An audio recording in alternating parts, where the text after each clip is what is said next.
ನೀವು ಹುಚ್ಚರು, ಇನ್ನೊಬ್ಬರಲ್ಲ ಹುಚ್ಚರು. ಗಿಚ್ಚಿ ಗಿಲಿಗಿಲಿ ಮುನ್ಶಾಮಿರವರು. ಯಾಕಂದರೆ ಹೊಟ್ಟೆ ಉರಿರೇನ್ರಿ ನಿಮಗೆ? ಹೊಟ್ಟೆ ಉರಿ ಏನಾದರೂ ಸ್ಟಾರ್ಟ್ ಆಗೈತೇನೋ? ಹಳ್ಳಿಗಳಲ್ಲಿ ಹೋದರೆ ನಿಮ್ಮನ್ನು ಪರಕೆ ತೊಗೊಂಡು ಹೊಡಿತಾರೆ ಜನ. ಆಂಟಿನ ಇಟ್ಕೊಂಡಿದ್ದೀರಾ ಅಂತ ಹೇಳ್ತೀರಾ. ನಿಮ್ಗೆ ಮಾನ ಮರ್ಯಾದೆ ಐತಿ? ಒಬ್ಬ ಹೆಣ್ಮಕ್ಳು ನಿಮ್ಗೆ ಓಟ್ ಹಾಕಿಲ್ವೇನ್ರಿ? ಚಕ್ಕ ಬಿದ್ದರೆ ಚಕ್ಕ, ಭಾರ ಬಿದ್ದರೆ ಭಾರನಾ? ನೀವು ಕರೆ ಮಾಡಿ, ನೀವು ಪಕ್ಷಾತೀತವಾಗಿ ನಿಮ್ಮ ಮನೆಗೂ ಕಳಿಸ್ಕೊಡ್ತಾರೆ. ಗಿಚ್ಚಿ ಗಿಲಿಗಿಲಿ ಸಂಸದರಾದಂತಹ ಮಾಜಿ ಸಂಸದರಾದಂಥ ಮುನ್ಶಾಮಿರವರೇ, ನಿನ್ನೆ ಏನೋ ತಾವು ಕಡಿದು ಕಟ್ಟೆ ಹಾಕಿದ್ದೀರಾ ಕೋಲಾರಲ್ಲಿ ಅಂದ್ಬಿಟ್ಟು ಚಿಕ್ಕಬಳ್ಳಾಪುರಕ್ಕೆ ಕಾಮಿಡಿ ಆರ್ಟಿಸ್ಟ್ ಆಗಿ ಒಬ್ಬ ಜೋಕರ್ ಆಗಿ ಬಂದಿದ್ರಿ. ನಿನ್ನೆ ಬಂದು ಏನೋ ಮೈಕ್ ಸಿಕ್ತು ಅಂದ ತಕ್ಷಣ ಆಂಬುಲೆನ್ಸ್ ಬಗ್ಗೆ ತಾವು ಮಾತಾಡ್ತೀರಾ. ಅದು ನಿಮಗೆ ಶೋಭೆ ತರೋದಲ್ಲ.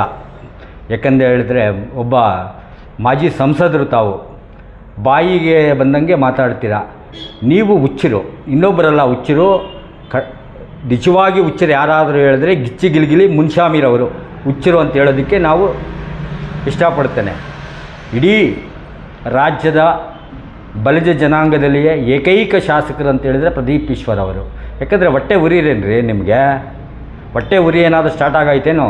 ಒಬ್ಬ ಶಾಸಕರಾಗಿರೋದಕ್ಕೆ ಹಿಂದುಳಿದ ಜನಾಂಗದವರು ಒಬ್ಬ ಕ್ಷೇತ್ರದ ಚಿಕ್ಕಬಳ್ಳಾಪುರ ಕ್ಷೇತ್ರದಲ್ಲಿ ಶಾಸಕರಾಗಿರೋ ಒಂದು ವಿಷಯದಲ್ಲಿ ಆಂಬುಲೆನ್ಸ್ ಬಗ್ಗೆ ಮಾತಾಡ್ತೀರಿ. ನಿಮ್ಗೆ ಏನು ಯೋಗ್ಯತೆ ಐತೆ ರೀ? ಏನು ಯೋಗ್ಯತೆ ಐತೆ ನಿಮಗೆ? ಆಂಬುಲೆನ್ಸ್ ಬಿಟ್ಟಿದ್ದಾರೆ. ಹಳ್ಳಿಗಳಲ್ಲಿ ಹೋಗ್ರಿ, ಹಳ್ಳಿಗಳಲ್ಲಿ ಹೋದರೆ ನಿಮ್ಮನ್ನು ಪರಕೆ ತೊಗೊಂಡು ಹೊಡಿತಾರೆ ಜನ.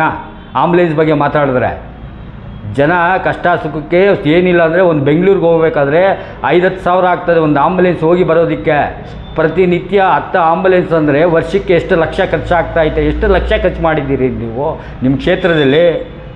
ಹಾಗೆ ಏನೋ ಮೈಕ್ ಕೊಟ್ಟರೆ ಸಾಕು, ಇಲ್ಲಿ ಆಂಟಿನ ಇಟ್ಕೊಂಡಿದ್ದೀರಾ ಅಂತ ಹೇಳ್ತೀರ. ನಿಮಗೆ ಮಾನ ಮರ್ಯಾದೆ ಐತಿ? ಒಬ್ಬ ಹೆಣ್ಮಕ್ಳು ನಿಮ್ಗೆ ಓಟ್ ಹಾಕಿಲ್ವೇನ್ರಿ? ಪದ ಉಚ್ಚಾರಣೆ ಮಾತಾಡೋದಕ್ಕೆ ಬರ್ತದೇನ್ರಿ ನಿಮಗೆ? ನೀವು RTI ಕಾರ್ಯಕರ್ತರಾಗಿದ್ದಿರಿ ಹಿಂದೆ. ಹಾಗೆ ರಾಹುಲ್ ಗಾಂಧಿ ಬಗ್ಗೆ ಮಾತಾಡ್ತೀರಾ, ಪ್ರಿಯಾಂಕಾ ಗಾಂಧಿ ಬಗ್ಗೆ ಮಾತಾಡ್ತೀರಾ, ಸೋನಿಯಾ ಗಾಂಧಿ ಬಗ್ಗೆ ಮಾತಾಡ್ತೀರಾ. ನೀವು ಏನು ರಾಜೀವ್ ಗಾಂಧಿ ಸ್ಪೋರ್ಟ್ಸ್ ಕ್ಲಬ್ ಅಂತ ಇಟ್ಕೊಂಡಿದ್ರಿ. ಯಾಕಪ್ಪ ರಾಜೀವ್ ಗಾಂಧಿ ಸ್ಪೋರ್ಟ್ಸ್ ಕ್ಲಬ್ ಅಂತ ಮಾಲೂರಲ್ಲಿ ಇಟ್ಕೊಂಡಿದ್ರಿ? ಚಕ್ಕ ಬಿದ್ದರೆ ಚಕ್ಕ, ಭಾರ ಬಿದ್ದರೆ ಭಾರನಾ? ಹೇಳಿ. ನೀವು ಏನೋ ಕಾಂಗ್ರೆಸ್ನಲ್ಲಿ ಸ್ವಲ್ಪ ಒಳಜಗಳ ಇತ್ತು, ಆಗ ನಾವು ಒಪ್ಕೊತೀವಿ, ಅದರಲ್ಲಿ ಎರಡನೇ ಮಾತಿಲ್ಲ. ಆ ಲಾಟ್ರಿಯಲ್ಲಿ ನೀವು ಗೆದ್ದಿದ್ದು. ನಿಮ್ಮ ಯೋಗ್ಯತೆ ಏನು? ನಿಮ್ಮ ಕೊಡುಗೆ ಏನು ಕೋಲಾರದಲ್ಲಿ?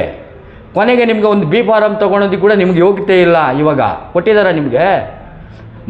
ಪ್ರೆಸೆಂಟಿವ್ MP ಆಗಿದ್ದರೆ BJP ಅವ್ರು ಉಗಿದು ಆಚೆ ಕಳಿಸಿದ್ರಿ ನಿಮ್ಮನ್ನು.